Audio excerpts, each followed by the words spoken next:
Hello, e-learners. Welcome back to my channel. I hope you all are having a good day. So today's topic is unemployment in India. If you are new to my channel, please don't forget to subscribe my channel. Let's get started with the topic.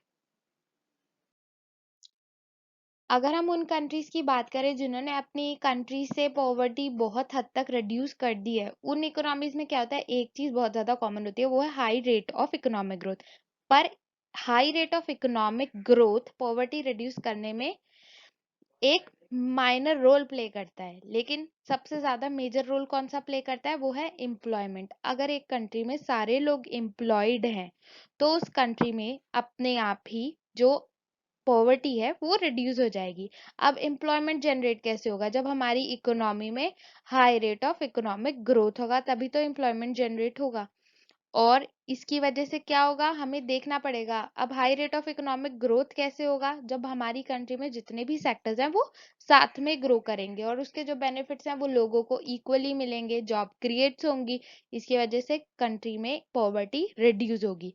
तो कभी भी किसी country में अगर high rate of employment growth है with high rate of economic growth, तो वो country अपनी कंट्री से आराम से पॉवर्टी रिड्यूस कर सकती है। अब इंडियन इकोनॉमी में मेजॉरिटी जो लेबर फोर्स है, मतलब जितने भी एम्प्लॉयड लोग हैं, वो ज्यादातर इनफॉर्मल और अनऑर्गेनाइज सेक्टर में काम करते हैं। और हमारी कंट्री की जो यूथ पॉपुलेशन है वो बहुत ज़्यादा है। अगर हमें इन्हें सही डायरेक्शन नहीं मिली तो इसका कोई भी मिसयूज कर सकता है। और इसके लिए हमें क्या करना है, बहुत ज़्यादा एम्प्लॉयमेंट अपॉर्चुनिटीज़ की ज़रूरत है।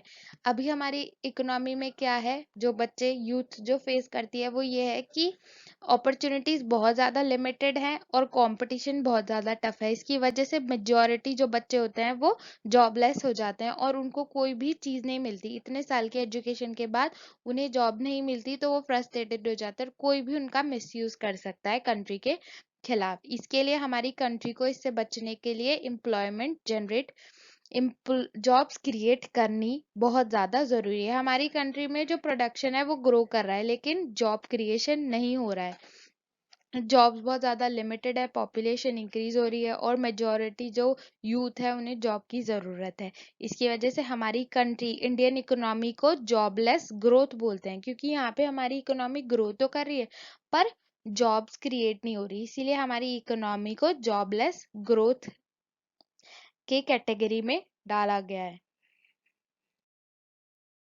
अगर हमारी कंट्री में एम्प्लॉयमेंट जनरेट होगी तो उसकी वजह से हमारी पूरी की पूरी कंट्री क्या है, अपना स्टैंडर्ड ऑफ लिविंग इम्प्रूव कर सकती है और हमारी कंट्री ग्रो करेगी साथ में। लेकिन हमारी कंट्री में जो एम्प्लॉयमेंट है उसके जो मेन चैलेंजेस वो ये हैं कि मेजॉरिटी जो लोग हैं वो इनफॉर्मल, अनऑर्गेनाइज्ड और सीजनल वर्कर्स हैं। और हमारी कंट्री में बहुत ज़्यादा high level of under employment है। लोगों को स्किल्स नहीं आती हैं, एजुकेटेड तो हैं पर उनको स्कूल में कोई भी स्किल्स नहीं सिखाई जाती। इसकी वजह से वो जॉब नहीं ढूंढ पाते हैं। लेबर मार्केट है, बहुत रिजिड लॉज हैं, इमरजेंसी ऑफ कॉन्ट्रैक्ट लेबर्स हैं। Unemployment in India. अनएम्प्लॉयमेंट क्या है? जब एक आदमी जॉब करना चाहता है और वो जॉब ढूंढ भी रहा है और वो एग्जिस्टिंग वेज रेट पे काम करने के लिए तैयार है पर फिर भी उसे जॉब ना मिले, उसे क्या बोलते हैं? अनएम्प्लॉयमेंट। इंडिया में नेचर ऑफ अनएम्प्लॉयमेंट बहुत ज़्यादा डिफरेंट है, क्योंकि हमारी कंट्री अभी भी डेवलपिंग है और डेवलप्ड कंट्रीज में नेचर ऑफ अनएम्प्लॉयमेंट बहुत ज़्यादा अलग होता है। इंडिया में है इंडिया में हम अनएम्प्लॉयमेंट मेजर करते हैं the number of people actively looking for a job as a percentage of labour force.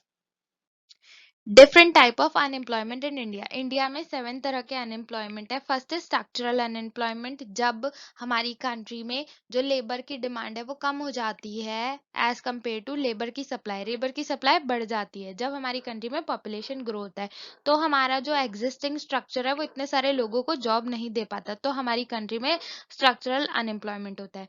Second है डिस्गस्ट अनएम्प्लॉयमेंट। डिस्गस्ट अनएम्प्लॉयमेंट मतलब जैसे हमारे घर की एक दुकान है, उसमें एक जना भी उतना ही काम कर रहा है, वहीं पे सारे के सारे फैमिली मेंबर्स आके भी उतना ही काम करते हैं, तो उसे बोलता है डिस्गस्ट अनएम्प्लॉयमेंट।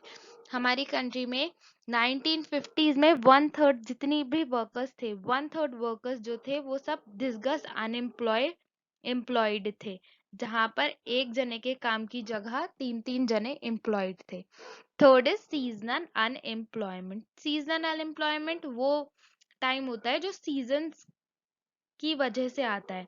जैसे एग्रीकल्चर में नॉर्मली सीजनल अनएम्प्लॉयमेंट होता है जब फार्मर्स को खेत जोतने होते हैं, तब वो लोगों को एम्प्लॉयड कर देते हैं, तो उसमें क्या होता है, बाकी टाइम वो सारे के सारे लेबर अनएम्प्लॉयड हो जाते हैं, उसे बोलते हैं सीजनल अनएम्प्लॉयमेंट। ओपन अनएम्प्लॉयमेंट मतलब जहाँ पे एक आदमी काम करना चाहता है एग्जिस्टिंग वेज रेट पे, पर उसे जॉब नहीं मिल पाती। इंडस्ट्रियल वर्क अनएम्प्लॉयमेंट मतलब हमारी कंट्री में बहुत सारे लोग हैं जो इंडस्ट्रीज में काम करना चाहते हैं, पर क्योंकि हमारी कंट्री में जो इंडस्ट्रियल सेक्टर का ग्रोथ है वो बहुत ज़्यादा स्लो है, उसकी वजह से बहुत सारे लोग इंडस्ट्रियल अनएम्प्लॉयमेंट फेस करते हैं।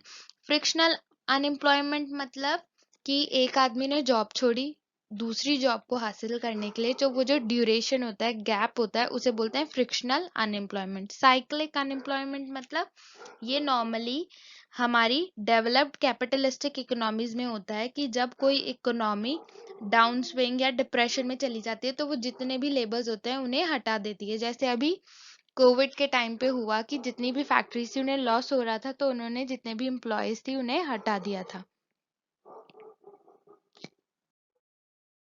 That's all for today's video. I hope you like the video. Please don't forget to subscribe my channel and hit the like button. Thanks for watching.